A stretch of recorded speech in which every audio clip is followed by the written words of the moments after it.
KnuckleJunkies.com here at Cage Champs 40, here with the victorious JaVon Wright. JaVon, nice rear naked choke, second round victory over Jesse Thornton. Just initial thoughts on the win. It was good, man, because, coming into the fight, I didn't get as much training as I wanted to. I mean, I got a little bit, but I couldn't really find the time to get into the gym because of my work schedule. So, I mean, my little cardio wasn't all the way there, but, I mean, he's a tough guy, man. I really couldn't really get him to the ground, but yeah, I'm happy with the victory. Now, it seemed like in the first round and then even early in the second round, you're able to get some underhooks and land some inside knees, kind of soften him up a little bit. Can you talk about that? Yeah, I mean, my coach Titus, he told me he was going when he was getting into cage, he's like he got a little belly on him, so land a couple body shots and soften him up. So that's what I did, and it worked out for me. And just kind of take us to the to the finish and how you got there. Oh, well, I caught him like a knee to the body, and I guess it dropped him, and I basically just took his back from there and did what I had to do to finish the fight. Now, I mean, you're coming off a tough loss with a good opponent, Alex White. Now you got back in the cage and got another win. Just try to get the momentum going back again, or what's the plans moving forward? Well, I mean, yeah, I was planning to drop to 35 after that fight, but he couldn't make 140. It was supposed to be a 40 catch weight, but he couldn't make it. Okay. So we fought at 45. So actually, I got one more fight at 45 against Chase Beebe. Fight hard next Saturday. So after that fight, I'll probably go down 35 for good.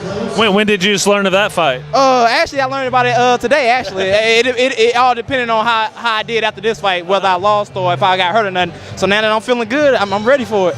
So are you going to be able to meet him at 145? Yeah, we're going to fight at 145 because I'm probably not going to have enough time to cut to 140. So we're going to meet at 45. And I mean, what's that mean for you? I mean, there's a guy with a nice name and nice record, and you get to fight 7 days from now. Oh yeah, it's an honor, man, to be fighting a big name like Chase Beebe. So I'm gonna go in there and do what I gotta do to hopefully get that W against him. But I know he's gonna be a tough opponent, so I'm finna go back I'll be back in training tomorrow and get ready for that fight. KnuckleJunkies.com here at Cage Championships 40, here with main event winner Chris Stump Heatherly. Chris, submission victory over Sal Woods. I don't know, people are so much surprised that you won, just the method that you won. I mean, 40-something seconds, nice head and arm triangle choke. Just kind of take us through the fight. I knew Sal was going to come out and look to do something that no one's ever done to me, and that's press the pace in the fight. As soon as he started pushing the pace, I tried to loosen him up with a little stand-up. They forget I'm a wrestler, man. Off the cage, felt good in the clinch, took him down, passed the half, instantly sunk in the arm triangle. I call it Steve Berger ninjutsu, man. It works like a champ, and I was looking forward to coming out and getting a big victory tonight. I know talking coming up into this fight that you were kind of hoping to showcase a little bit of that ground game. Yeah, when you win 3 fights in a row, all by stand-up, or all your amateur fights are won by stand-up, people start to forget that how much you put in, how much time you put in the gym and stuff.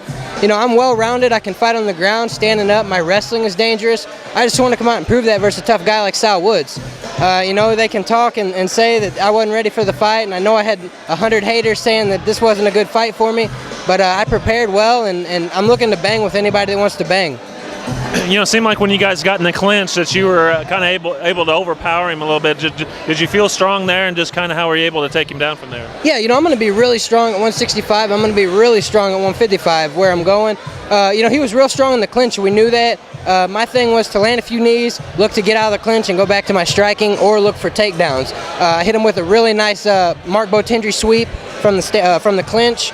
Ended up in Steve Berger's area, which is the ground game. We were well prepared for anywhere I could have been on my back looking to finish the fight. So that's definitely how I wanted to finish, and I was definitely happy with getting the arm triangle. Now, not much to go over, but did anything kind of surprise you tonight, or just?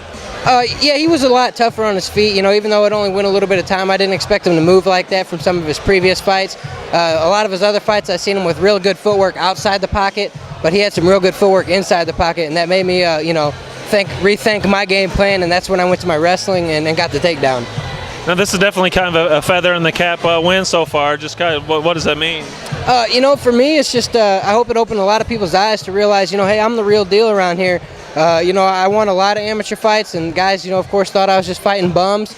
I'm calling guys out that want to fight, and a big explosive guy like Sal Woods, I knew he'd come out ready for a fight. You know, we had a great crowd here at Cage Champs. Pat Smith puts on a good show, and I thought that was putting the the icing on the cake for everybody to come out and see me get this big victory over Sal Woods. And you know, just that makes my coach feel even great. I use jiu-jitsu, which, you know, that's where I train at, so it put a big smile on his face. And sending, you know, Coach Bochendry's leaving for Texas, and that was a great way to send him off. Now, talk of you maybe trying out for Bellator. Is that kind of up on the horizon as we look into the future? Yeah, I'm definitely looking to fly down to Coconut Creek next week and try out for the reality show. I know it's not how badass you are to go down there and put on your skills. You got to have a face for TV and stuff like that. I'm going to give it a shot. If not, I'm going to come back and look to fight tough guys. You know, I don't want to fight any bums. I want to fight guys that are going to get me to where I need to go. This isn't fun for me. It's fun for me, but I'm trying to make this a career. So I want to be at the highest level, and I'm going to fight whoever I got to fight to get to that level.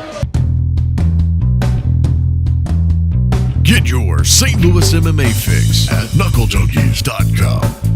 Yeah, I definitely want to thank all my sponsors, Fastest TKO, C1 Fit, Affordable Lawn Care, Century 21. They hooked me up. They paid for my naga and everything. And shout out to everybody at Burger MMA. And big shout out to Jake Collier on his last victory. That's my dude, and I'm happy he helped me prepare for my fight, so thank you.